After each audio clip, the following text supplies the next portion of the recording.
Ako si Abdullah Al-Rashid, isang 55 taong gulang na bilyonaryo sa langis mula sa kaharian ng Saudi Arabia. Ang aking buhay ay punong-puno ng karangyaan na kinaiinggitan ng marami. Ang petrolyo ay dumadaloy na parang ilog. Mayroon akong marangyang palasyo sa Riyadh, pribadong eroplano na nagdadala sa akin sa buong mundo. Ngunit sa nakalipas na 2 o 3 buwan, nagsimulang magbigay ng babala ang aking katawan. Paulit-ulit na pananakit ng dibdib, pinagpapawisan sa kalagitnaan ng gabi. Naisip ko na ito ay stress lamang sa negosyo. Ngunit sinabi ng aking personal na doktor sa Saudi na kailangan ng masusing pagsusuri. Ipinadala niya ako sa Amerika, ang bansang pinaniniwalaan kong may pinakamahusay na sistema ng medisina sa mundo. Ang aking pribadong jet ay lumipad sa mga kontinente patungo sa Los Angeles. Ako ay nakaupo sa marangyang kabin, humihigop ng espesyal na kape Arabica, kasama ang aking kalihim at security team. Lubos akong kumpiyansa. Ito ay Amerika. Ang isang nangungunang ospital tulad ng Mayo Clinic at mga doktor na pangmundo ay naghihintay sa akin. Mabibili ng aking pera ang lahat, pati na ang buhay. Ngunit nang lumapag ang eroplano at dinala ako sa examination room, hindi nangyari ang inaasahan ko. Ang Amerikanong doktor, isang matandang lalaking maputi na may gintong salamin, ay tumingin sa aking mga resulta at umiling. Ginoong Al-Rashid, ang iyong puso ay may matinding pagbara. Ang pangunahing arterya ay halos 90% na makitid. Kailangan namin ng bypass surgery. Ngunit tumigil siya sandali at naging seryoso ang kanyang mukha. Ayon sa patakaran ng ospital, hindi kami tumatanggap ng ganitong uri ng high-risk case kung hindi ka mamamayan ng Amerika o walang health insurance na sumasakop sa buong gastos. Ang halaga ay napakataas at pati na rin ang panganib para sa doktor. Humihingi kami ng paumanhin, tinatanggihan namin kayo. Halos hindi ako makapaniwala. Tinatanggihan ako? Ako si Abdullah Al-Rashid, may-ari ng bilyon-bilyong bariles ng langis. Ang pera ko sa bangko ay sapat na para bilhin ang buong ospital. Ngunit iginiit pa rin niya, batas at etika, hindi kami kukuha ng panganib. Sinubukan makipagnegosasyon ng aking kalihim, nag-alok ng mas malaking halaga, ngunit walang epekto. Lumabas ako sa ospital na iyon na galit. Sumasakit muli ang aking dibdib. Malamig na pawis ang dumaloy. Agad akong sumakay sa eroplano, pabalik sa gitnang silangan. Ngunit sa kalagitnaan ng paglipad, lumubha ang aking kalagayan. Nagdeklara ng emergency ang kapitan. Kailangang lumapag sa pinakamalapit na paliparan, Ninoy Aquino International Airport, Naiya, Maynila, Pilipinas. Halos natawa ako sa loob-loob ko, isang maliit na bansa sa Asya na minsan ko lang napuntahan para sa pulong ng negosyo. Kilala ko lang ang mga tabing dagat at street food. Ang kanilang sistema ng medisina ay tiyak na atrasado. Malamang luma ang mga ospital at hindi bihasa ang mga doktor. Ngunit wala akong pagpipilian. Umalog ang eroplano, mahigpit akong kumapit sa upuan. Pumasok sa aking isip ang palasyo sa Riyadh. Ang aking nag-iisang anak na lalaki, 20 taong gulang, ay kailangan pang magmana ng aking imperyo. Hindi ako pwedeng mamatay dito. Ang paglapag ay kakatuwang malambot, hindi tulad ng isang emergency landing. Bumukas ang pinto. Ang mainit at mahalumigmig na hangin ay pumasok. Ang amoy ng bagong ulan ay humalo sa amoy ng pagkain. Ang mga opisyal ng paliparan ay nakahanay, nakasuot ng maayos na uniforme, yumuko na may ngiti. Ang pinuno ng koponan ay nagsalita ng matatas na Arabe. Mabuhay po kayo, Ginoong Al-Rashid. Handa na po ang ambulansya. Dadalhin po namin kayo agad sa isang nangungunang ospital. Tumingin ako sa paligid. Ang paliparan ay malaki, malinis, ngunit nagdududa pa rin ako. Kaya ba talaga nila akong alagaan? Umalis ang ambulansya, ngunit ang Maynila ay gridlock. Mahaba ang pila ng traffic. Nagreklamo ako sa loob-loob. Ito na ang developing country, mabagal at magulo. Ngunit kakatwa, ang mga sasakyan sa unahan ay nagsimulang tumabi. Hindi na kailangan ng malakas na sirena. Ang mga driver ng pribadong sasakyan ay kumaway at ngumiti sa ambulansya. Ang ambulansya ay umusad ng mas mabilis kaysa sa inaasahan ko. Nagsimula akong makaramdam ng kakaiba, ngunit hindi ko pa rin matanggap. Dumating kami sa ospital. Mataas na gusali. Ang pangalan ay nakasulat sa Ingles at Tagalog. Ikinarga ako papasok. Sinalubong ako ng mga nurse na nakangiti. Ngunit nang makita ko ang attending physician, natigilan ako. Isang babae, nasa maagang 40s, bahagyang kayumanggi ang balat, mahaba at maayos na nakatali ang itim na buhok. Ang pangalan sa tag, Dr. Maria Maita de la Cruz. Isang babaeng doktor? Sa aking kultura, ang mga babae ay hindi madalas na surgical doctors, lalo na sa heart case. Lumingon ako sa aking kalihim. Tawagin mo ang lalaking doktor. Hindi ako nagtitiwala, ngunit ngumiti siya ng malumanay, nagsalita ng malinaw na Ingles. Ginoong Al-Rashid, ako po ang head ng cardiac surgery team dito. Nag-training po ako sa Harvard at Singapore. Ang resulta ng inyong pagsusuri ay kritikal. Kailangan po ng agarang operasyon. Kung maghihintay pa tayo, baka huli na. Tumingin ako sa ospital. Ang mga pader ay medyo luma.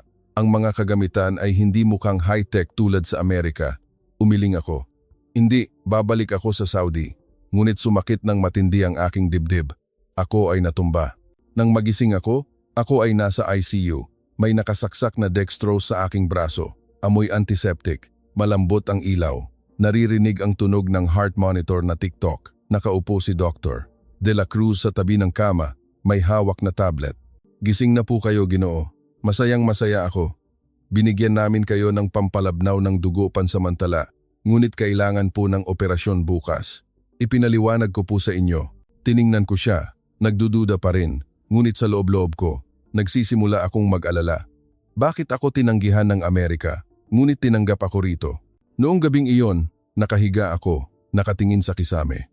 Ang amoy ng pagkain sa ospital ay hindi marangya. Ngunit isang nurse, si Ate Nena, ay nagdala ng sabaw ng manok. Inumin po ninyo ito, sir, para lumakas po kayo. Ngumiti siya, kumikinang ang mga mata. Humigop ako. Ang lasa ay mainit at kakatuwang maganda. Ngunit sa loob-loob ko, nagrereklamo pa rin ako. Lumang ospital, babaeng doktor, Pilipinas. Magtatagumpay ba ako? Kinaumagahan, sumikat ang araw sa bintana ng ICU. Gising na ang Maynila. Ang tunog ng mga sasakyan ay nagmula sa malayo, humalo sa huni ng mga ibon sa paligid ng ospital. Nakahiga ako, nakatingin sa kisame. Mahina pa ang katawan ko, ngunit hindi na masakit ang dibdib ko tulad kagabi. Si Ate Nena ay pumasok dala ang tray ng almusal. Mainit na lugaw na may amoy ng luya. Kain po kayo, sir. Kailangan po ninyo ng lakas para sa operasyon ngayon. Mahina siyang nagsalita. Inayos niya ang unan para ako ay makaupo ng tuwid. Tiningnan ko ang pagkain. Hindi ito steak o fine fruit, kundi lugaw na may soft-boiled egg at malutong na gulay. Sumubo ako. Ang lasa ay simple, ngunit nagpainit sa aking tiyan. Kakatwa, hindi ko ito kinasuklaman. Pumasok si Dr. De la Cruz, nakasuot ng puting lab gown. Maayos na nakatali ang buhok. May hawak na folder ng mga resulta ng pagsusuri. Kumusta po ang inyong gabi, Ginoo? Tanong niya na may ngiti, malumanay ang boses. Tiningnan ko siya. Nagdududa pa rin. Hindi pa ako sigurado. Ang ospital na ito ay luma. Ang mga kagamitan ay hindi mukhang moderno. Bakit ninyo tinanggap ang aking kaso? Tinanggihan ako ng Amerika. Bahagya siyang tumawa. Ang tunog ay parang hangin na humahaplos sa dahon.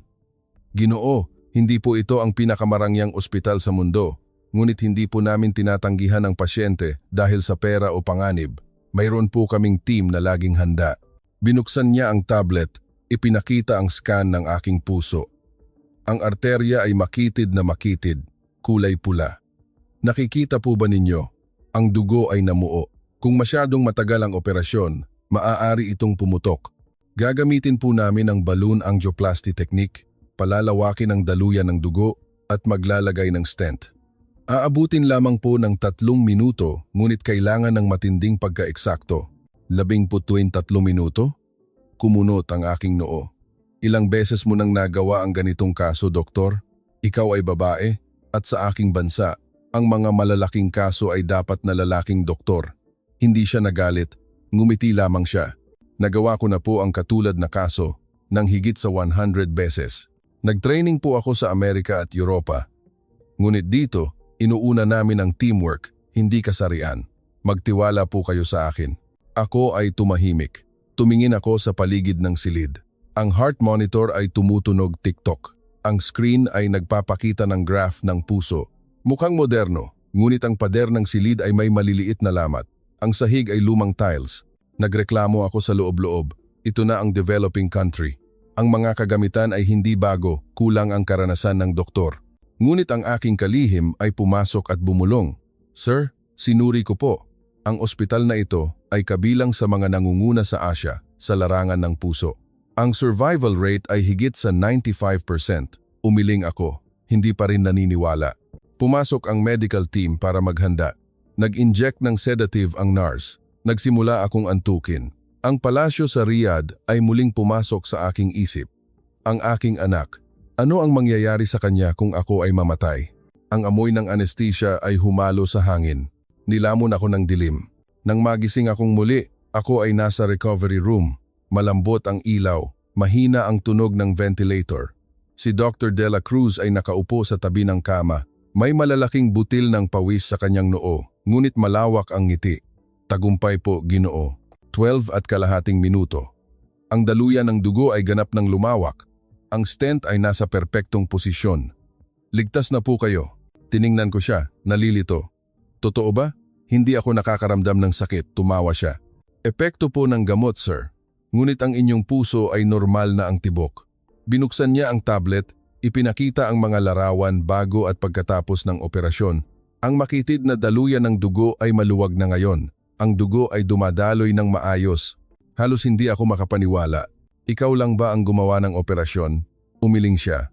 10 katao po ang team, anesthesiologist, surgical nurses, medical technicians. Nagtutulungan po kaming lahat. Hindi namin iniiwan ang sinuman. Tumingin ako sa paligid. Ang mga nurse ay nakangiti sa akin. May hawak na tray ng juice. Inumin po ninyo ito, sariwang buko juice po. Nakakatulong sa paggaling. Ang amoy ay matamis at mabango. Humigop ako. Malamig at nakaka-refresh, ngunit nagtataka pa rin ako. Lumang ospital. Bakit mas mabilis kaysa sa inaasahan ko? Nagtanong ako. Bakit ako tinanggihan ng Amerika, ngunit tinanggap ninyo rito? Tumahimik siya sandali. Dito po, naniniwala kaming pantay-pantay ang buhay ng bawat isa, kahit saan ka man nagmula, may pera man o wala. Hindi kami sumisiguro, ngunit ginagawa namin ang lahat ng aming makakaya. Ang kanyang mga salita ay nagpatahimik sa akin. Naalala ko ang sarili ko. Isang bilyonaryo na bumibili ng lahat gamit ang pera, ngunit dito, binigyan nila ako ng buhay, ng libre. Kinahapunan, nakahiga ako at nakatingin sa labas ng bintana. Nakita ko ang Pasig River na dumadaloy ng dahan-dahan. Ang mga bangka ay dumaraan. May mga batang naglalaro sa tubig. Ang amoy ng mga bulaklak ay dumating. Isang nurse ang mahinang umaawit ng isang malumanay na tono ng Pilipino. Ako ay nakatulog, na naginip ng disyerto sa Saudi, ngunit sa pagkakataong ito, may malinaw na tubig na dumadaloy. Nang magising ako, bumalik si Dr. De La Cruz, may hawak na resulta ng pagsusuri. Maaari na po kayong maglakad bukas at makakauwi na kayo pagkatapos ng 3 araw. 3 araw? Napakabilis ng paggaling mula sa heart surgery? Tiningnan ko siya. Doktor, salamat. Ang salita ay kusang lumabas. Ngumiti siya. Walang anuman po. Tungkulin po namin. Noong gabing iyon, nag-isip ako. Ang Pilipinas na dati kong minamaliit, lumang ospital, ngunit iniligtas ang aking buhay. Babaeng doktor, ngunit mas magaling kaysa sa mga lalaking doktor na kilala ko. Siguro, nagkamali ako sa lahat ng oras. Kinaumagahan, nakatayo na ako at nakapaglakad. Ang aking mga binti ay malakas. Ang aking dibdib ay may maliit na peklat lamang. Si Ate Nena, ang nurse, ay may dalang tungkod. Dahan-dahan po, sir. Langhapin ninyo ang sariwang hangin. Dinala niya ako sa paligid ng patient zone. Ang ospital ay malawak, may hardin sa gitna. Matataas na puno ng niyog. Pulang gumamela, hibiscus, na sariwang-sariwa. Ang amoy ng bagong gupit na damo ay lumulutang. Ang tunog ng fountain ay umaagos. Isang pasyenteng bata ang tumatakbo at tumatawa ng masaya. Tumingin ako at ngumiti nang hindi ko namamalayan. Ang aking kalihim ay sumunod, bumulong. Sir, sinuri ko ang balita. Inulat ng BBC na ang Saudi billionaire ay nakaligtas sa emergency heart surgery sa Pilipinas. Nagulat sila sa bilis ng inyong paggaling. Bahagya akong tumawa.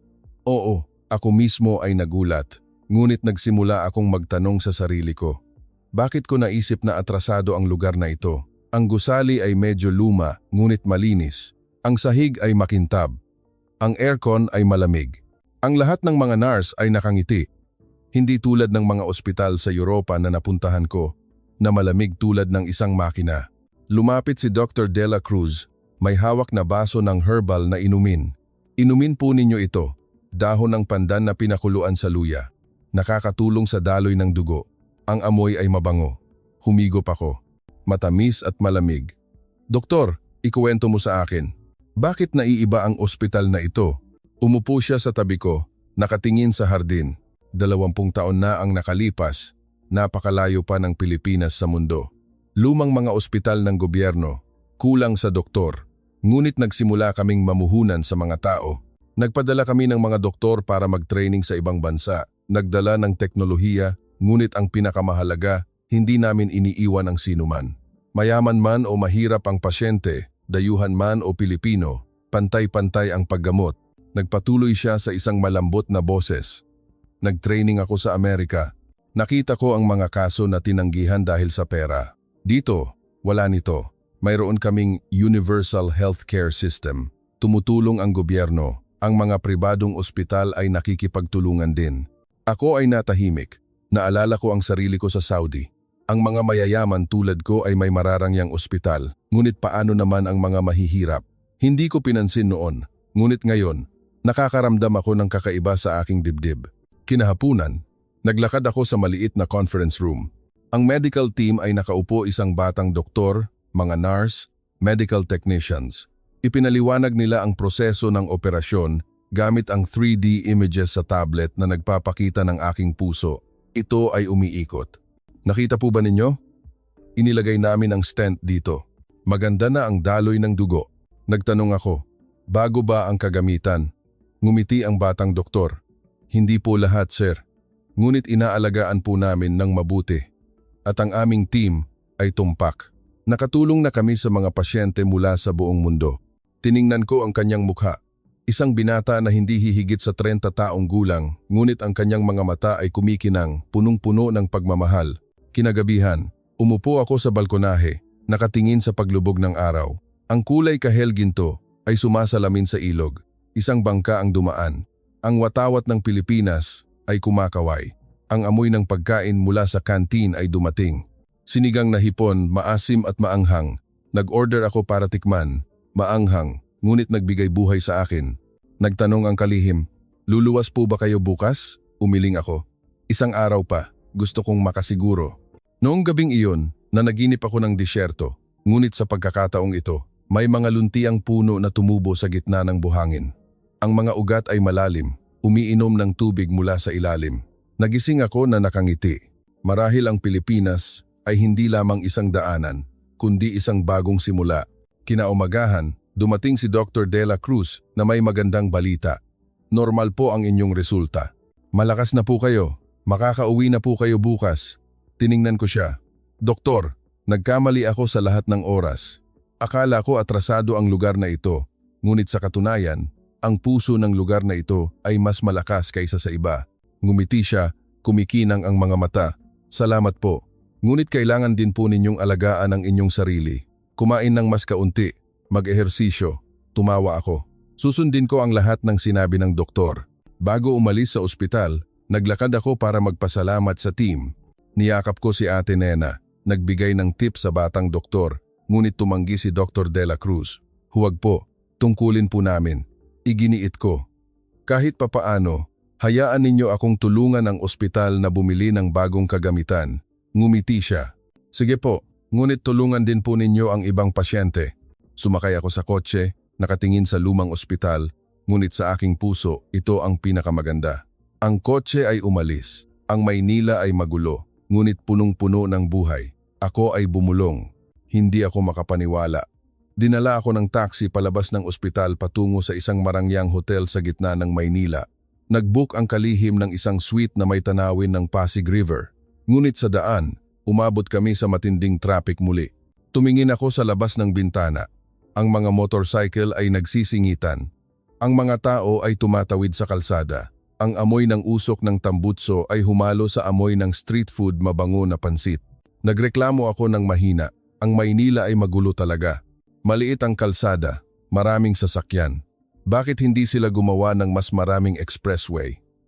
Ngumiti ang driver ng taxi sa rearview mirror. Sir, ngunit sanay na ang mga Pilipino. Nagtutulungan kami na umiwas. Hindi kami madaling magalit. Ako ay natahimik. Naalala ko ang ambulansya kahapon.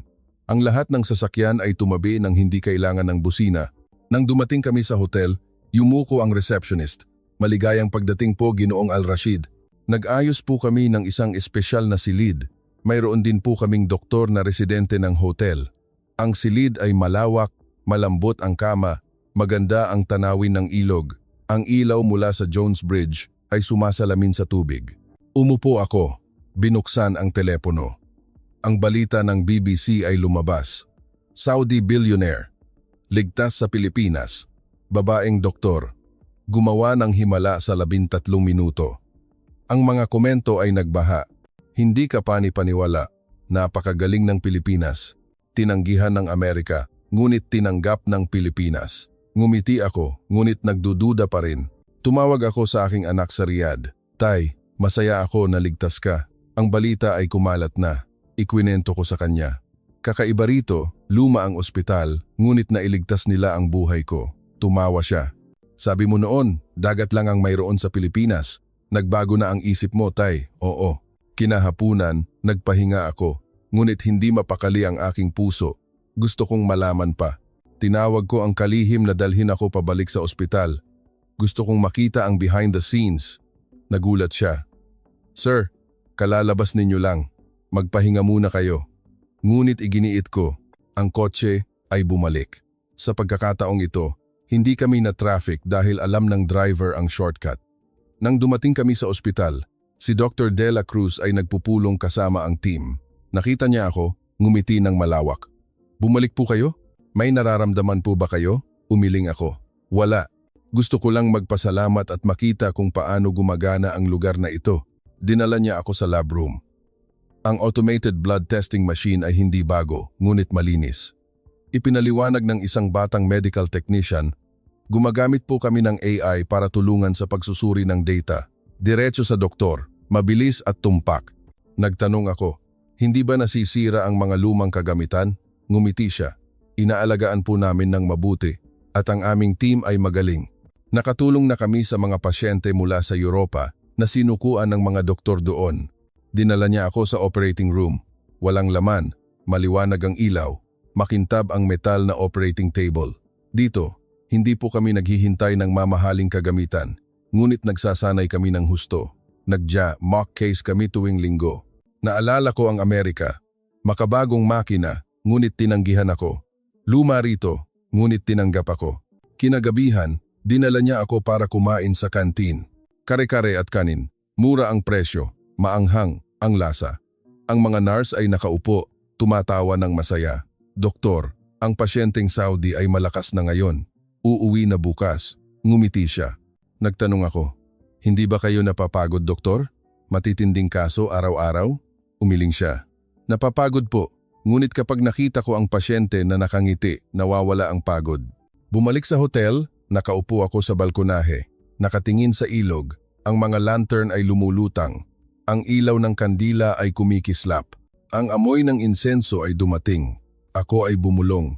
Ano ba talaga ang nangyayari? Ang Pilipinas na inakala kong atrasado ay nagtuturo sa akin. Kinabukasan, naglakad ako sa palengke malapit sa hotel. Punong-puno ng tao. Nagbebenta ng sariwang prutas, mabangong hinog na mangga. Bumili ako at tinikman, napakatamis. Ang mga tindero ay nakangiti. Masarap po ba, dayuhan? Tumawa ako. Napakasarap. Walang hadlang, kahit ako ay dayuhan. Ngunit kinahapunan, bahagyang lumubha ang aking kalagayan. Matinding pananakit ng dibdib. Nagulat ako. Tumawag ako kay Dr. De La Cruz. Agad siyang sumagot. Pumunta po kayo dito agad.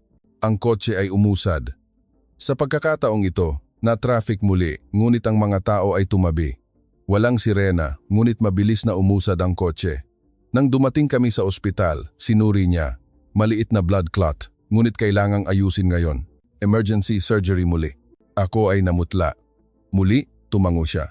Opo, ngunit sa pagkakataong ito, 13 minuto lang. Ikinarga ako sa emergency operating room. Maliwanag na maliwanag ang ilaw. Ang amoy ng antiseptic ay malakas. Ang medical team ay nakasuot ng maskara. Mabilis ang kanilang galaw, ngunit kalmado. Walang gulat. Si Dr. De La Cruz ay nagsuot ng guwantes. Malambot ngunit matatag ang boses. "Ginoo, mag-relax po kayo. Kami na po ang bahala." Pumasok ang anestesya sa aking ugat. Unti-unting dumating ang pagkalito. Tiningnan ko ang orasan sa pader. Ang kamay ay gumagalaw, tiktok. 13 minuto ang sabi niya. Mahina ang tunog ng mga kagamitan. Nagsalita siya sa team. Handa na ang balloon at stent sa posisyon. 2. Suriin ang tibok ng puso tuwing 10 segundo. Sumagot ang nurse. "Nasuri na, doktor. Normal ang tibok ng puso." Ipinikit ko ang aking mga mata. Ang imahe ng disyerto ay lumitaw, ngunit sa pagkakataong ito, may maliliit na kamay na humawak sa aking kamay, mainit. Ang oras ay tila mabagal, ngunit para sa team, ito ay mabilis. Ang kanyang boses muli, lumawak na. Maganda na ang daloy ng dugo. Isara ang sugat. Ang orasan ay nagpakita ng 12 minuto at 40 segundo. Binitawan niya ang hininga. Tapos na. Normal ang puso. Mahinang palakpakan sa operating room. Nang magising ako ay nasa ICU muli. Si Dr. De La Cruz ay nakaupo sa tabi. Pula ang kanyang mga mata, ngunit malawak ang ngiti. "Nakaligtas na po kayo, sir. Ito ang pinakamabigat, ngunit nanalo ang aming team." Hinawakan ko ang kanyang kamay. Tumulo ang aking luha. "Doktor, 3 beses na. Binigyan mo ako ng bagong buhay." Pinunasan niya ang aking luha. "Hindi lang po ako. Ito ay team. At dahil din po sa inyo na lumaban." Nagdala si Ate Nena ng sabaw. "Inumin po ninyo. Sabaw ng kalabasa, pampalakas ng puso. Ang amoy ay mainit at mabango." Humigop ako. Nakaramdam ng lakas. Ang kalihim ay dumating. "Sir, balita sa buong mundo. 13 minutong himala sa pangatlong pagkakataon. Ang babaeng doktor ng Pilipinas, iniligtas ang Saudi billionaire." Live broadcast ang BBC. Ang mundo ay nagulat. Ngumiti ako. Sinabi ko sa mundo, ang Pilipinas ay hindi lamang turismo, kundi tahanan ng pag-asa. Kinahapunan, ang medical team ay dumating. Nag-usap kami. Ikwinento nila ang behind the scenes. "Mabigat po ang inyong kaso. 3 blood clots, ngunit handa kami. Nagsasanay kami araw-araw." Nagtanong ako, "Bakit mabilis kahit luma ang kagamitan?" Ngumiti ang batang doktor. "Dahil po sa puso, itinuturing namin ang pasyente bilang pamilya, hindi kaso. At ang aming teknolohiya ay ibinabahagi namin, hindi iniipit." Kinagabihan, naglakad ako sa hardin ng ospital. Ang mga pasyenteng bata ay tumatakbo. Nakikipaglaro ang mga nurse. Masayang tumawa. Ang amoy ng sampagita ay lumulutang. Naalala ko ang Saudi. Marangyang ospital, ngunit malamig. Luma rito, ngunit punong-puno ng init. Ang kalihim ay dumating. "Sir, balita sa buong mundo." In-interview ng BBC si Dr. De La Cruz. Babaeng doktor ng Pilipinas, gumawa ng 2 himala sa loob ng 3 araw. "Ang Saudi ay nagpadala ng eroplano para sunduin kayo." Ngumiti ako. Sinabi ko, "Mananatili ako ng 1 pang araw. Gusto kong matuto." Noong gabing iyon, nanaginip ako ng malinaw na tubig na dumadaloy sa disyerto. Ang mga puno ng datiles ay luntian. Si Dr. De La Cruz ay nakatayo, nakangiti, may hawak na puso na malakas ang tibok. Nagising ako na nakaramdam ng kasiglahan. Marahil ang kahinaan na inakala ko ay ang lakas. Kinaumagahan, dumating ang doktor kasama ang team. "Ngayon, tuturuan po namin kayo kung paano alagaan ang inyong sarili. Kumain ng pagkaing Pilipino, maglakad, bawasan ang stress." Tinuruan niya ako kung paano gumawa ng Filipino salad at bagoong tumawa ako. "Doktor, magbubukas ako ng Filipino restaurant sa Riyadh." Ngumiti siya. "Mabuti, kalusugan muna." Ngunit alam ko sa aking puso, hindi ito ang katapusan. Marami pa akong dapat tuklasin. Nang araw na iyon, nagpasya akong manatili. Hindi agad babalik sa Saudi. Tinawag ng kalihim ang aking anak. "Anak, gusto ko pang matuto rito." Tumawa siya. "Nagbago ka, tay.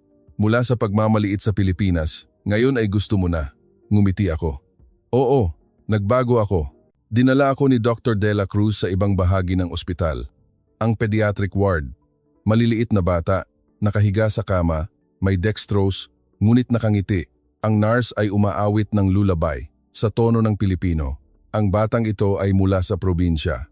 May butas ang puso, libre ang operasyon, tumulong ang gobyerno. Tiningnan ko ang bata. Malaki ang mga mata. Hinawakan niya ang aking kamay. "Salamat, tito." Nagtagalog siya. ngunit naintindihan ko, tumulo ang aking luha. Sa Saudi, ang ganitong bata ay malamang na naghihintay ng kamatayan. Dinala niya ako sa research room. Ang mga siyentista, nakasuot ng lab gown, ay sinusuri ang mga blood sample. Gumagamit kami ng genetics para tulungan sa pagsusuri ng sakit sa puso, pigilan bago magkasakit, hindi mamahalin, ngunit nakakaligtas ng libu-libong buhay. Nagtanong ako, bakit hindi ninyo ibenta ng mahal tulad ng mga kumpanya sa kanluran? Ngumiti siya. Para sa mga Pilipino at para sa mundo po, ibinabahagi namin ang kaalaman. Kinahapunan, naglakad ako ng mag-isa sa paligid ng ospital. Nakita ko ang donation board. Ang mga dating pasyente ay nagbibigay ng pera, mga tindero, estudyante. Maliit na halaga, ngunit tuloy-tuloy. Sinabi ng nurse, dito, lahat ay nagtutulungan. Hindi lamang umaasa sa gobyerno, naalala ko ang sarili ko. Bilyon-bilyong pera, ngunit nagbigay ba ako ng tapat na donasyon? Kinagabihan, inanyayahan ako ni Dr. De La Cruz na kumain sa kanilang bahay. Halika po, malapit lang ang bahay ko. Ipagluluto ko kayo ng pagkaing Pilipino. Nagulat ako, ngunit sumama. Ang kotse ay dumaan sa suburb area. Bahay na gawa sa kahoy. May vegetable garden sa likod. Ang amoy ng nilutong kanin ay dumating. Sinalubong ako ng kanyang asawa, isang guro sa paaralan. 2 anak na babae, 10 at 8 taong gulang, nakangiti. Hello po tito, wooden dining table. Ginataang isda, kinilaw na tuna, malagkit na kanin, maanghang, matamis at balanseng lasa. Masarap akong kumain, napakasarap. Ikaw ba ang nagluto? Tumawa siya. Opo, pagkatapos ng trabaho, nagluluto ako. Tipid at masaya. Ikwinento ng asawa, araw-araw pagod si doktor, ngunit hindi nagrereklamo. Tumutulong sa pasyente hanggang hating gabi. Ang panganay na anak ay nagsabi, gusto ko pong maging doktor tulad ni mama. Tumulong sa tao. Tiningnan ko ang pamilya na ito. Simple, ngunit masaya. Iba sa aking marangyang palasyo, ngunit malungkot. Noong gabing iyon, nag-usap kami ng matagal. Ikwinento niya ang kanyang buhay. Lumaki sa probinsya, magsasaka ang mga magulang. Nag-aral ng mabuti, nakakuha ng scholarship sa Amerika. Nakita ang malawak na mundo, ngunit bumalik sa Pilipinas dahil kailangan ng bansa ang doktor. Nagtanong ako, hindi ka ba nagsisisi? Mas mababa ang sweldo. Umiling siya. Hindi mabibili ng pera ang buhay, ngunit ang pagtulong sa tao ay makakabili ng kaligayahan. Ang kanyang mga salita ay tumagos sa aking puso. Naalala ko ang aking negosyo sa langis. Pera, ginto, ngunit ang kalusugan ko ay halos masira. Bago ako umuwi, binigyan niya ako ng herbal na gamot. Inumin araw-araw. Malakas ang puso. Niyakap ko siya. Doktor, hindi ka lang doktor kundi guro. Bumalik sa hotel, nagsulat ako ng liham sa aking anak. Anak, marami akong natutunan mula sa mga simpleng tao rito. Kailangan nating magbago, tulungan ang mas maraming tao. Ngunit kinaumagahan, masamang balita. Matinding lumubha ang aking kalagayan. Matinding pananakit, natumba ako sa silid. Nagulat ang kalihim, tumawag ng ambulansya. Agad na dumating si Dr. De La Cruz. Malaking blood clot. Kailangang operahan agad. High risk sa pagkakataong ito. Ako ay namutla. Doktor, natatakot ako. Hinawakan niya ang aking kamay. Magtiwala po kayo. Nakalampas tayo ng 2 beses. Sa pagkakataong ito, magkasama, ikinarga sa operating room. Nagsimula ang orasan. 13 minuto. Ang ilaw ng operating room ay maliwanag. Ang tunog ng ventilator ay tuloy-tuloy. Ako ay nakahiga ng tahimik. Pumasok ang anesthesia sa aking katawan. Ngunit ang aking isip ay gising pa rin. Si Dr. De La Cruz ay nagsuot ng guwantes. Matatag ang boses. Team, handa. Suriin ang tibok ng puso. Magsimula ng pagbibilang. Ang orasan sa pader ay gumagalaw. Unang segundo. Ang karayom ay tumusok sa ugat. Lumawak ang balloon sa malaking clot, ngunit tumpak ang posisyon. Aspiration. Sumagot ang nurse. Naaspira na po. Dumadaloy ang dugo. 5 segundo. Ang puso ko ay tumibok ng mabilis. Nag-alarma ang makina. Arrhythmia, bigyan ng gamot, hindi siya nagulat. Matatag ang kanyang kamay. Naglagay ng stent, nagpalawak pa. Ang team ay gumalaw na parang makina, ngunit punong-puno ng buhay. Ang batang doktor. Perpektong posisyon. Isara ang sugat. Ang orasan ay nagpakita ng 2 minuto at 50 segundo. Binitawan niya ang hininga. Tapos na. Normal ang puso. mahinang palakpakan sa operating room. Nang magising ako ay nasa ICU muli. Si Dr. De La Cruz ay nakaupo. Pula ang kanyang mga mata, ngunit nakangiti. Nakaligtas na po kayo, Ginoo. Ito ang pinakamabigat, ngunit nanalo ang aming team. Hinawakan ko ang kanyang kamay. Tumulo ang aking luha. Doktor, 3 beses. Binigyan mo ako ng bagong buhay. Pinunasan niya ang aking luha. Hindi lang po ako, team po kami. At dahil din po sa inyo na lumaban, nagdala si Ate Nena ng sabaw. Kain po. Pumpkin soup, pampalakas ng puso. Ang amoy ay mainit at mabango. Humigop ako, nakaramdam ng lakas. Ang kalihim ay dumating. Sir, balita sa buong mundo. 15 minutong himala sa pangatlong pagkakataon. Iniligtas ng doktor ng Pilipinas ang Saudi billionaire. Ang BBC ay nag-live broadcast. Ang mundo ay nagulat. Ngumiti ako. Sinabi ko sa mundo, ang Pilipinas ay hindi lamang turismo, kundi tahanan ng pag-asa. Kinahapunan, ang medical team ay nag-usap. Ikwinento nila ang behind the scenes. Mabigat ang inyong kaso, 3 clots, ngunit naghanda kami. Mock case kami araw-araw. Nagtanong ako, bakit mabilis? Kahit luma ang kagamitan. Ngumiti ang batang doktor. Dahil po sa puso, itinuturing namin ang pasyente bilang pamilya, hindi kaso. At ang aming teknolohiya ay ibinabahagi namin, hindi iniipit. Kinagabihan, naglakad ako sa hardin. Ang parehong bata ay tumakbo. Tito, gumaling na kayo. Niyakap ko ang bata. Salamat sa iyo, malakas si Tito, dahil sa doktor ng Pilipinas. Ang amoy ng bulaklak ay lumulutang. Ang tunog ng kuliglig ay umaawit. Umupo ako, nakatingin sa ilog. Ang mga bangka ay dumadaan. Ang watawat ay kumakaway. Paano nangyari ito? Noong gabing iyon, bumisita si Dr. De La Cruz. Makakauwi na po kayo bukas. Ngunit bago kayo umalis, gusto kong makita ninyo ang isang bagay. Dinala niya ako sa conference room. Ang mga dating pasyente ay nagtipon. Mga Pilipino, dayuhan. Ikwinento nila kung paano tinulungan ng doktor ang kanilang mga anak ng libre. Ako po ay mula sa India. Mas magaling ang doktor ng Pilipinas kaysa sa amin. Nakikinig ako. Tumulo ang aking luha. Ito ang sistema na wala sa Amerika. Bago matulog, nagsulat ako ng tseke para i-donate sa ospital. Bumili ng bagong kagamitan at scholarship para sa mga bata. Tinanggap niya. Salamat po. Ngunit ang pagbabago ng inyong puso ang pinakamalaking regalo.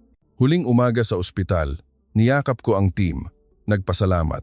Tinuruan ninyo ako na ang tunay na kadakilaan ay hindi pera, kundi puso. Dinala ako ng kotse.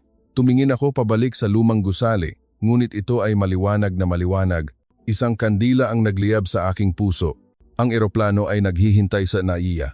Ngunit bago ako sumakay, tinawag ko ang aking anak. Anak, babaguhin ni Papa ang negosyo. Mamumuhunan sa medisina, tulungan ang tao. Sumagot siya, ang Pilipinas ay nagpabago sa iyo, Tay. Sa eroplano, nakatingin ako sa ibaba. Ang Maynila ay unti-unting lumiliit, ngunit malaki sa aking puso. Alam ko, ito ang bagong simula. Ang paglalakbay pabalik sa bahay na may bagong puso. Ang eroplano ay lumipad mula sa NAIA. Ang Maynila ay unti-unting lumiliit sa ilalim ng pakpak. Ang mga ilaw sa gabi ay kumikislap, parang mga bituin na nahulog sa lupa. Nakaupo ako sa aking pribadong kabin, ngunit ang puso ko ay nandoon pa rin, ang lumang ospital. Si Dr. De La Cruz, na nakangiti ng malumanay. Ang medical team na hindi kailanman sumuko. Ang kalihim ay nakaupo sa tabi. Sir, sikat pa rin ang balita. In interview ng BBC si Dr. De La Cruz, sabi niya, hindi kami gumagawa para sa kasikatan, kundi para sa buhay. Ang mundo ay nag-uusap tungkol sa Pilipinas. Ngumiti ako, nakatingin sa labas ng bintana. Ang puting ulap ay dahan-dahang lumulutang. Bumulong ako, hindi ako makapaniwala. Habang lumilipad, hindi ako makatulog. Ang mga imahe ay lumitaw. Ang tuyong disyerto sa Saudi. Marangyang palasyo. Ngunit ang aking puso ay tuyo rin. Binibili ng pera ang lahat, maliban sa kalusugan, maliban sa tunay na kaligayahan. Ngayon, malakas ang tibok ng aking puso. Hindi dahil sa sakit, kundi dahil sa bagong damdamin, pagpapakumbaba, paggalang. Lumapag ang eroplano sa Riyadh. Mainit at tuyo ang hangin. Ang amoy ng buhangin ay lumulutang.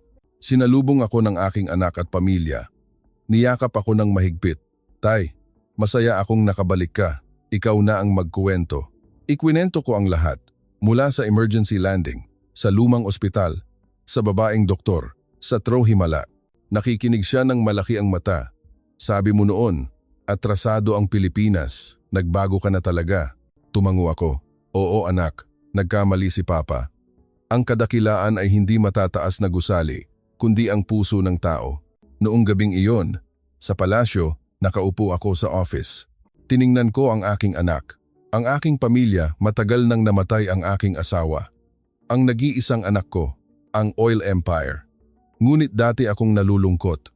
Ngayon, tinawag ko si Dr. De La Cruz sa video call. Doktor, nakauwi na ako. Mabuti ang puso ko. Maraming salamat muli. Ngumiti siya mula sa screen. Ang simpleng bahay na gawa sa kahoy. Masaya po ako, Ginoo. Alagaan po ninyo ang inyong sarili at magpadala ng balita. Nagtanong ako, Doktor, ano ang nagpapalakas sa iyo para lumaban ng ganito? Tumahimik siya sandali. Nang bata po ako, nagkasakit ang aking ama sa puso. Walang pera para sa doktor. Namatay si Papa. Ipinangako ko na hindi ko hahayaang may mamatay dahil sa kahirapan. Ang kanyang mga salita ay tumagos sa aking puso. Ako ay natahimik. Doktor, ikaw ay isang bayani. Kinabukasan, nagpulong ako sa board of directors. Tiningnan ako ng mga shareholders. Ginoong Al-Rashid, sikat ang balita. Paano tayo sasagot? Tumayo ako. Magbabago tayo. Mamumuhunan tayo sa ospital sa Saudi. Ang sistema ay tulad ng sa Pilipinas. Libreng paggamot para sa mahihirap at magpapadala tayo ng mga doktor para mag-training sa Pilipinas. Ang silid ay natahimik at pagkatapos ay nagpalakpakan. Ngumiti ang aking anak. Ito na ang bagong pamana. Tay, kinahapunan, nagpunta ako sa mosque. Lumuhod, nagdasal. Nagpasalamat kay Allah na nagpadala sa akin ng leksyon sa buhay. Ang hangin sa disyerto ay humaplos, ngunit malamig ang aking puso. Kinagabihan, umupo ako sa hardin ng palasyo, ang puno ng datiles, isang maliit na fountain. Nag-utos ako na gumawa ng tulad ng hardin ng ospital sa Pilipinas. Ang amoy ng bulaklak ay lumulutang. Sumulat ako ng liham sa gobyerno ng Pilipinas. Nagpasalamat sa pagliligtas ng aking buhay. Magpapadala ako ng scholarship para sa mga batang Pilipino na mag-aaral ng medisina. Noong gabing iyon, nanaginip ako kay Dr. De La Cruz, nakatayo sa gitna ng disyerto, may hawak na luntiang halaman. Ginoo, malakas ang puso dahil sa awa. Nagising ako na nakangiti. Alam ko na ang universal truth. Ang tunay na kadakilaan ay ang magbigay, hindi tumanggap. Tulad ng malinaw na tubig na naghuhugas sa buhangin na nagpapatubo sa disyerto. Tumayo ako, tinawag ang aking anak. Bukas, lilipad tayo ulit. Sa pagkakataong ito, hindi para magkasakit, kundi para magpasalamat at matuto. Ang aking pribadong jet ay lumipad muli, patungo sa Maynila. Sa pagkakataong ito, hindi emergency, kundi may pusong punong-puno. Ang aking anak ay nakaupo sa tabi. Nasasabik, Tay, gusto kong makita ang ospital na nagpabago sa iyo. Ngumiti ako. Oo anak, at gusto kong makita ang tao na nagpabago sa atin. Ang eroplano ay lumapag sa Naiya.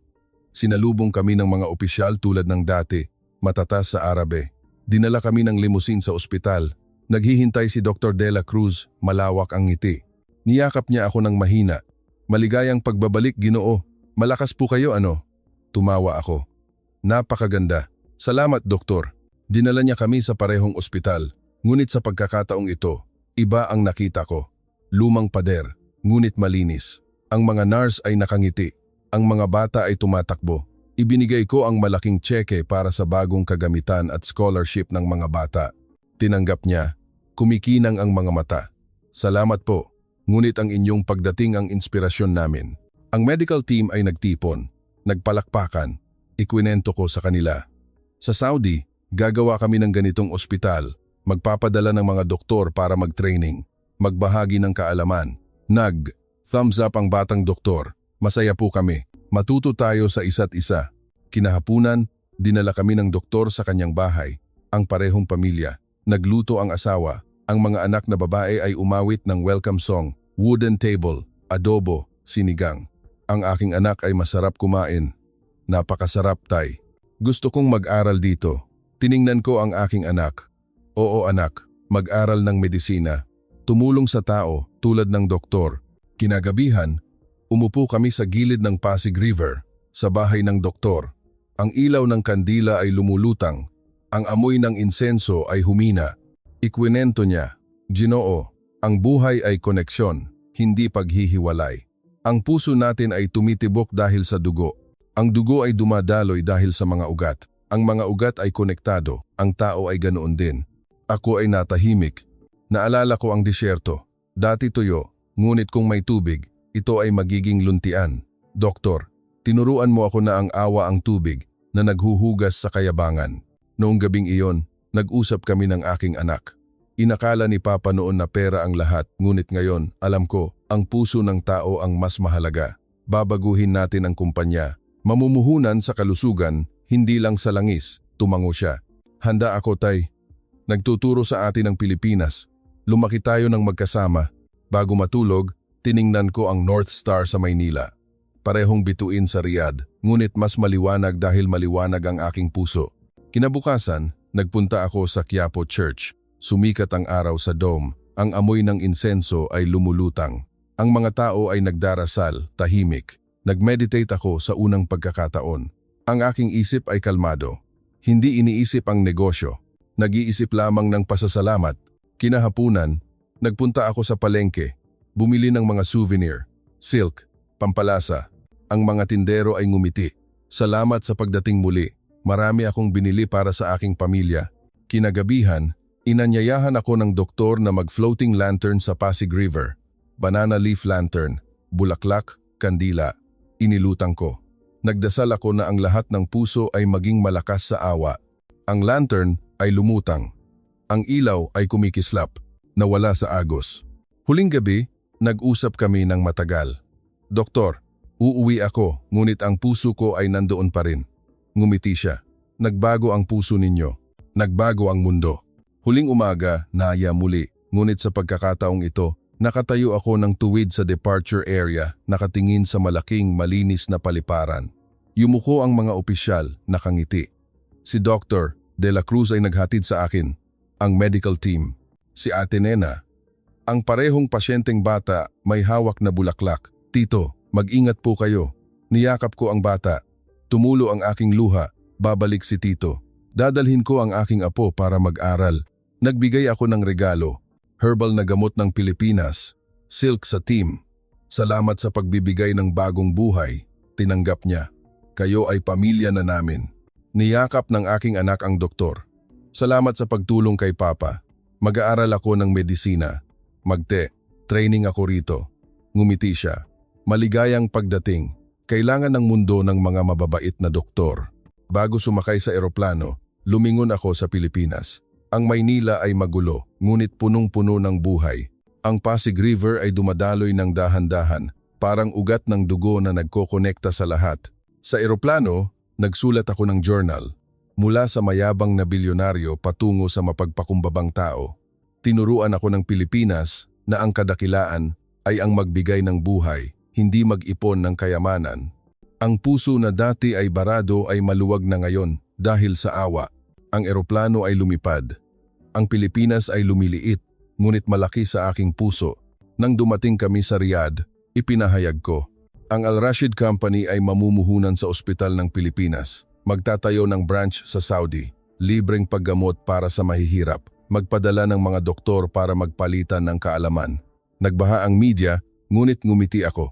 Ito ang sagot sa himala na natanggap ko. Pagkalipas ng isang buwan, nagbukas ang unang ospital. Ang pangalan, Pilipino-Saudi na Awa. Si Dr. De La Cruz ay dumating para pumili ng team. Ang aking anak ay nag-aaral ng medisina sa Pilipinas, unang taon. Madalas akong bumabalik sa Pilipinas, hindi dahil sa sakit, kundi para magturo. Ikwinento ko ang aking karanasan sa mga bata, huwag maging mayabang, matuto sa lahat, magbukas ng puso sa mundo.